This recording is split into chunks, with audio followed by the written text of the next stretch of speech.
السلام علیکم ورحمۃ اللہ وبرکاتہ۔ نحمدہ ونصلی علی رسولہ الکریم، اما بعد، اعوذ باللہ من الشیطان الرجیم، بسم اللہ الرحمن الرحیم۔ وَلَوْ أَنَّ أَهْلَ الْقُرَىٰ آمَنُوا وَاتَّقَوْا لَفَتَحْنَا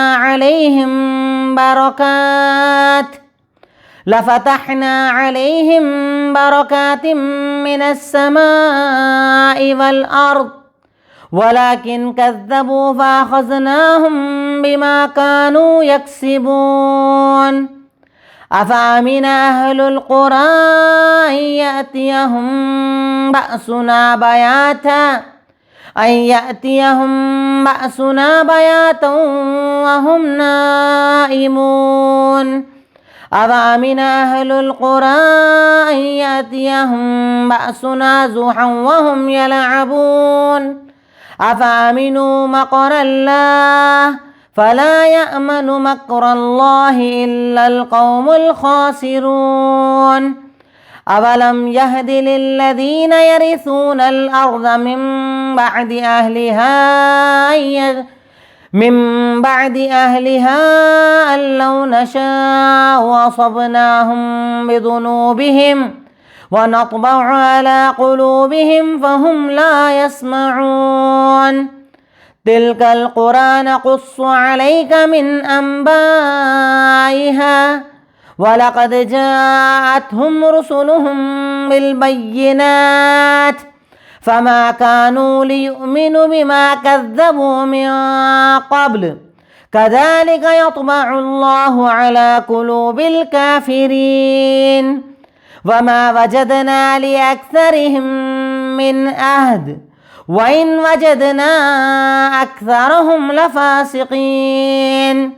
ثُمَّ بَعَثْنَا مِن بَعْدِهِم مُّوسَىٰ بِآيَاتِنَا إِلَىٰ فِرْعَوْنَ وَمَلَئِهِ فَظَلَمُوا بِهَا فَانظُرْ كَيْفَ كَانَ عَاقِبَةُ الْمُفْسِدِينَ۔ وَقَالَ مُوسَىٰ يَا فِرْعَوْنُ إِنِّي رَسُولٌ مِّن رَّبِّ الْعَالَمِينَ۔ الحمدللہ، تدبر قرآن کی آج ہماری کلاس نمبر 167 ہے، جس میں سورہ اعراف کی آیت نمبر 96 سے 104 میں نے آپ کے سامنے تلاوت کی۔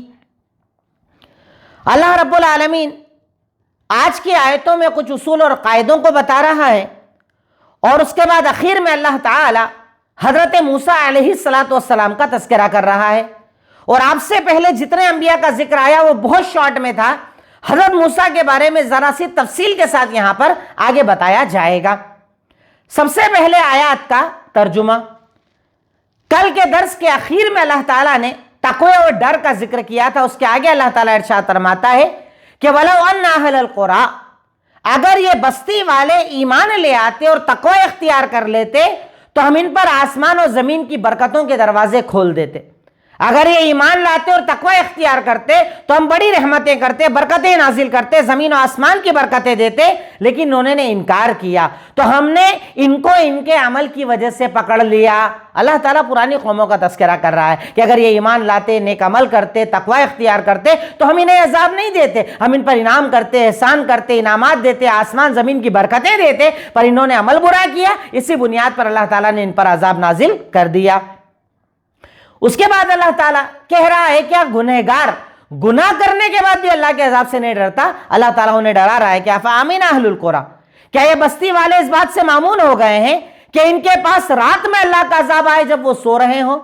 کیا یہ مامون ہو گئے اس بات سے کہ دن میں اللہ کا عذاب آئے جب وہ کھیل رہے ہوں؟ یعنی انہیں اللہ کا عذاب کا ڈر نہیں لگتا، یہ نبی کی نافرمانی کر رہے ہیں، نبی کے خلاف باتیں کر رہے ہیں، نبی کے خلاف سازشیں کر رہے ہیں، اور انہیں ڈر نہیں لگتا؟ کیا یہ ڈرتے نہیں رات کو اچانک عذاب آ جائے، دن میں اچانک عذاب آ جائے؟ اس بات سے ڈرتے نہیں ہیں تو انہیں ڈرنا چاہیے اللہ تعالیٰ کے عذاب سے۔ أَفَأَمِنُوا مَكْرَ اللَّهِ، کیا کہ اللہ کی پلاننگ سے مامون ہو گئے ہیں؟ اللہ کی پلاننگ سے صرف خسارہ اٹھانے والے مامون ہوتے ہیں، یعنی جو مومن ہوتا ہے وہ تو ڈرتا ہے اللہ تیرا عذاب نہ جائے، اللہ تو ناراض نہ ہو جائے، اللہ میں تیری ناراضگی سے ڈرتا ہوں، لیکن جو